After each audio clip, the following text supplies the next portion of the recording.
What's up mga fashionista, and for this video ay maka-unboxing naman tayo sa binili ko sa Shopee na whole body mannequin mga fashionista. So actually mga fashionista, this is my first time talaga na bumili ng ganito kasi super mahal talaga niya. Pero binili ko ito para sa sa business ko talaga na na mga costume mga fashionista. So yes, marami kasi nag-request na mas maganda pag may mga display ka na parang yung mannequin na parang while mag-make ka ng costume, may display ka ba na nilagay mo doon yung costume mo sa whole body na mannequin mga ka-fashionista.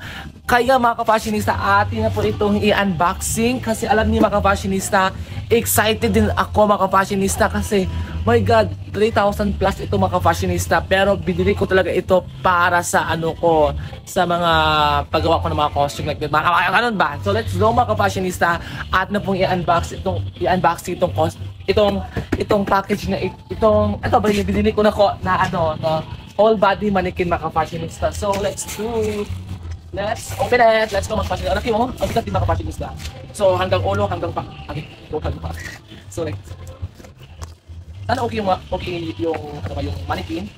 Again, it's my first time talaga yan. So excited and sana walang sira ito. So oh my God!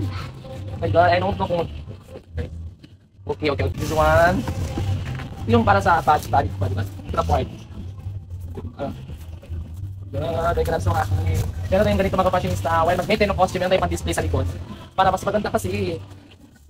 Guys, thank you so much Lord sa mga blessings na binigay mo sa akin. At sana may patuloy ko itong paggawa. So kahit actually meron pang mahal nito guys, mga 5,000, pero ito lang talaga yung binili ko para na-try lang talaga ako.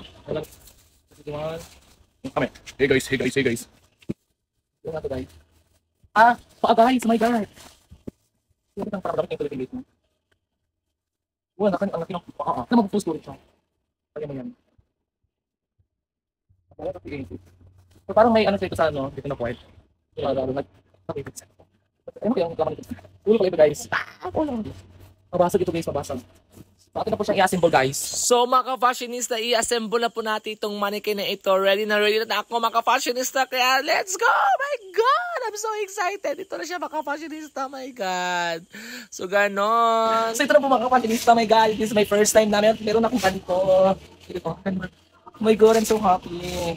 Ang color nito guys is lagyan siya ng costume para mas makikita natin yung kagandahan ng whole body na mannequin na ito mga ka-fashionista. So if you are interested po mga ka-fashionista, if you are interested na bumili itong ganitong whole body na mannequin, nasa comment section po yung link. So, bili na kayo guys. So since mga fashionista dumating na rin yung nirent ni client na costume na Sangedea costume ko mga fashionista. So atin natin ilagay itong costume na ito sa mannequin para makita natin mga fashionista kung gaano kaganda yung mannequin na binili ko. Oh my God! So ito na siya mga fashionista. Oh my God! So very nice and very worth it talaga sa na binili ko itong mannequin na ito mga fashionista. Kaya thank you so much Lord sa mga blessings na receive ko. Maraming salamat talaga. And yes mga fashionista, don't forget to like this video and of course, follow me palagi kayong updated sa mga videos ko, especially po sa mga DIY costume. Kaya thank you so much. Thank you for watching. Bye-bye!